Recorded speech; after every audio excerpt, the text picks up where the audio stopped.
Okay, so this is 126, 127. 127. So this goes along with the 4B stuff, and I realize, like I said, we didn't talk about it as explicitly as we should have.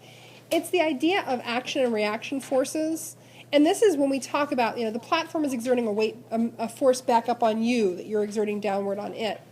Anytime you exert a force on an object, it exerts the same amount of force back on you. So if you throw a ball and you exert 100 newtons of force to throw that ball exerts a force of 100 newtons backward on you. And I can still see his face, a dear, sweet, and never afraid to speak his mind sophomore in physical science said to me many years ago, well, then why don't you go hurtling backwards? Mass. Because the ball might have a mass of 2 kilograms, you have a mass of 70 kilograms. The force on the ball that sends it forward with a decent acceleration doesn't do anything to move you because you have a much larger mass. And we know that acceleration is directly proportional to force and inversely proportional to mass. Make sense? Middle school.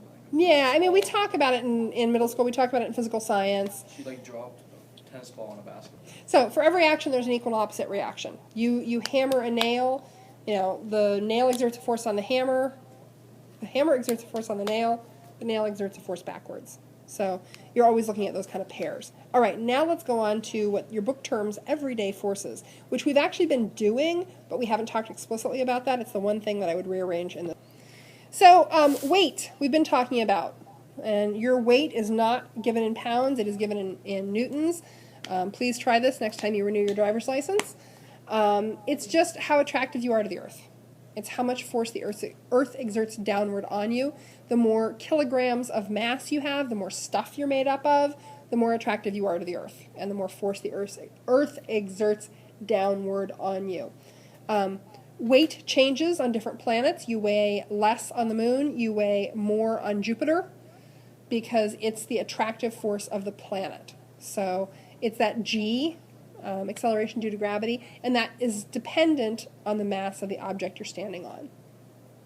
It's always shown as directly down towards the center of the Earth, we know that, and it's designated as F sub G. We've been doing that for a while, like I said. We've been doing this, but we're going to clarify and make it explicit.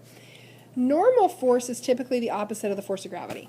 So this is the one that we haven't talked about explicitly, that we're going to talk about much more explicitly. And now you get to do problems that involve a lot more complicated forms of normal force, because now we'll know about it. So if there are no other forces in play, and you're on a flat surface, these are all qualifiers to that first statement. Flat surface, no other forces in play, no other force being applied in the same axis. It's equal in magnitude to gravity and opposite in direction. So for this calculator, the normal force that the table is exerting upward on it is identical to the force of gravity downward on it. Now, that changes if the surface is sloped. It changes if something is pushing down on the object. It changes if something is pulling up on the object. All those things change normal force.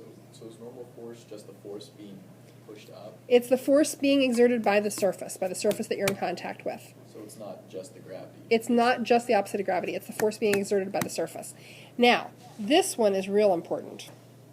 It is always perpendicular to the contact surface, which means if you have an object on a slope, while gravity is still directly down towards the center of the Earth, normal force is perpendicular to the contact force. So it is not in direct opposition to gravity.